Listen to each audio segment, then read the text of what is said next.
വിശുദ്ധ അന്തോണീസിൻ്റെ തിരുനാൾ ദിനത്തിൽ ഇന്ന് നമ്മൾ ഈ ദേവാലയത്തിൽ വന്നതിൻ്റെ പിന്നിൽ അത്ഭുത പ്രവർത്തകനായ വിശുദ്ധ അന്തോണീസിൻ്റെ ഈ രൂപം തന്നെയാണ്.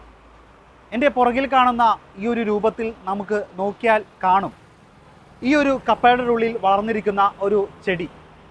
ആ രൂപത്തിന് ചുറ്റും ഈ ചെടി തഴച്ച് വളർന്നിരിക്കുകയാണ്. പക്ഷേ നമുക്ക് കാണാൻ സാധിക്കും വിശുദ്ധ അന്തോണീസിൻ്റെ മുഖം ഈ ഒരു ചെടി മറച്ചിട്ടില്ല എന്നത്. അത് തന്നെയാണ് ഈ രൂപത്തിൻ്റെ അത്ഭുതം. നിരവധി വിശ്വാസികളാണ് ഈ വഴി കടന്നു പോകുന്നവരെല്ലാം ഇവിടെ വന്ന് പ്രാർത്ഥിക്കുകയും വിശുദ്ധൻ്റെ അനുഗ്രഹവും തേടുന്നതും. എന്തായാലും വിശുദ്ധ അന്തോണീസിൻ്റെ ഈ രൂപവും ഇതിൻ്റെ പുറകിലുള്ള ചരിത്രവും ഇതിൻ്റെ പിന്നിലുള്ള അത്ഭുതങ്ങളെല്ലാം നമുക്ക് കൂടുതൽ അറിയാം. പുല്ലുവഴി സെൻറ് തോമസ് ദേവാലയത്തിൻ്റെ ഇടവക വികാരി അച്ഛനായ പോൾ ചുള്ളിയിലച്ഛൻ ഇപ്പോൾ നമ്മളോടൊപ്പമുണ്ട്. അച്ഛാ, ഈശോമിശിഹായ്ക്ക് സ്തുതിയായിരിക്കട്ടെ.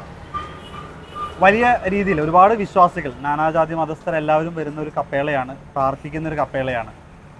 കേരളം മുഴുവൻ അറിയപ്പെടുന്ന ഒരു അത്ഭുത രൂപം കൂടിയാണ് വിശുദ്ധ അന്തോണീസ് പുണ്യാളൻ്റെ രൂപം. എങ്ങനെയാണ് ഈ ഒരു അത്ഭുത രൂപത്തിൻ്റെ പിന്നിലെ ഒരു ചരിത്രം? എത്തരത്തിലാണ് ഈ ഒരു രൂപം ഇങ്ങനെയായി വന്നത്?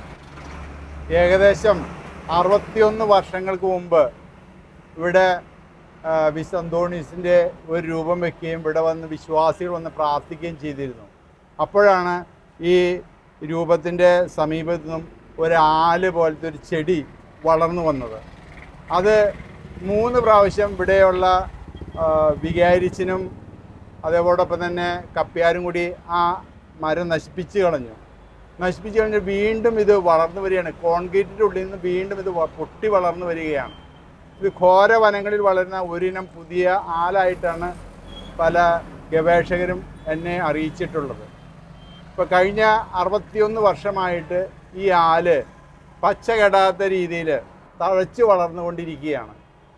ഇതിൻ്റെ പിന്നിൽ എന്ന് പറഞ്ഞാൽ ഇതിൻ്റെ ഇടയിൽ 2 വർഷക്കാലം പള്ളി പൂട്ടിപ്പോയ കാലഘട്ടത്തിൽ ഈ ആല് ഇലകളെല്ലാം വാടി കരിഞ്ഞു പോയിരുന്നു. വീണ്ടും വിചാരിച്ച് വന്നപ്പോൾ വീണ്ടും വളരെ ശക്തമായ രീതിയിൽ ഈ ആലിൻ്റെ ഇലകൾ വളർന്നു വരും. വളമോ അതേപോലെ ജലമോ ഒന്നും പള്ളിയിൽ നിന്നോ അല്ലെങ്കിൽ എവിടെ നിന്നോ വരുന്നതെന്ന് നമുക്ക് ആർക്കും അറിഞ്ഞുകൂടാ.